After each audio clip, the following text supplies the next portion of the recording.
মাশাআল্লাহ, অনেক দিন পর বাবা ছেলে একসাথে জুমার নামাজ পড়তে যাচ্ছে। হ্যালো এভরিওয়ান, আসসালামু আলাইকুম। কেমন আছেন সবাই? নতুন একটা ভিডিওতে আবারও ওয়েলকাম করছি। সেদিন ছিল শুক্রবার, বাবা ছেলে মসজিদে গেছে নামাজ পড়তে। সাফওয়ানের বাবা যেহেতু শুক্রবারেও বাইরে থাকে, তাই একসাথে বাবা ছেলে মসজিদে যাওয়া হয় না। আজকে বাসায় ছিল, তাই বাবা ছেলে একসাথে নামাজ পড়তে গিয়েছে। তাই আমি এখানে সকাল সকাল রান্না বান্না বসিয়ে দিয়েছি। লাউ রান্না করব আজকে চিংড়ি মাছ দিয়ে। লাউ চিংড়ি খেতে বেশ ভালো লাগে। এছাড়া আমি মসুরের ডাল দিয়েও রান্না করি লাউ, সেটাও খুব ভালো হয়। আমরা জীবনের প্রত্যেকটি ধাপে কিছু না কিছু শিখি, শিখার কোনো বয়স নাই। এই যেমন রান্না বান্না করতে করতে অনেক কিছু শিখেছি। থাকে না অনেক রকম টিপস, কিভাবে রান্না করলে তরকারির স্বাদ বাড়ে, কিভাবে কাটাকুটি করতে হয় কোন সবজি। যেমন আমার শাশুড়ি মার কাছ থেকে শিখেছি আমি প্রত্যেকটা সবজি খোসা ছাড়িয়ে আস্তভাবে ধুয়ে তারপর কাটলে সবজির গুণাগুণ ভালো থাকে। তরকারি কাটাকুটি শেষ করে এখানে রাইস কুকারে আমি ডাল বসিয়ে দিয়েছি। টমেটো দিয়ে অল্প পানি দিয়ে সেদ্ধ করে নেব সুন্দর করে। এরপর ডাল ঘোটা দিয়ে ভালো করে মিহি করে তারপর বাগার দিব। ডাল আমার খাবারের তালিকায় প্রতিদিনই রাখতে হয় সাফওয়ানের জন্য। এইবার চুলায় বসিয়ে দিব মুরগির মাংস। সেগুলোতে আমি লবণ আর হলুদ দিয়ে সুন্দর করে ভেজে নেব। ব্রয়লার মুরগি একটু কড়া করে ভেজে রান্না করলে ভালো লাগে খেতে।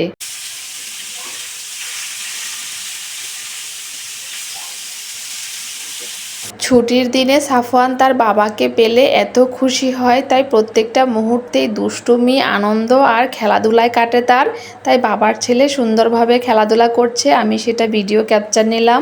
এমনও হয় পরের দিন সাফওয়ান তার বাবাকে অফিসে যেতে দিবেই না, বলবে আমার সাথেই তুমি থাকো। রান্নাবান্না শেষ করে সাফওয়ানকে রেডি করাবো, তাই ওর জামা কাপড় সব বের করলাম। ও বলছে আমি তো বাবার সাথে নামাজ পড়তে যাব, আরও কিছু লাগবে আজকে, সুন্দর করে আমাকে রেডি করিয়ে দাও। তাই ও নিজ হাতে সব কিছু গুছিয়ে নিচ্ছে। মাশাআল্লাহ, আমার লক্ষ্মী বাবাটা নামাজে যাওয়ার জন্য খুবই আগ্রহ। তাকে গোসল করিয়ে পাঞ্জাবি পরিয়ে দিলাম, বাকিটা সে একা একাই করবে, এতটা এক্সাইটেড ছিল।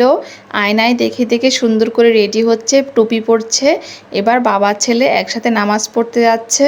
সাফওয়ানের দাদুর বাড়িতে যখন অনেক দিন ছিলাম, তখন সে প্রত্যেক বেলায় নামাজ যাওয়ার জন্য রেডি হয়ে যেত।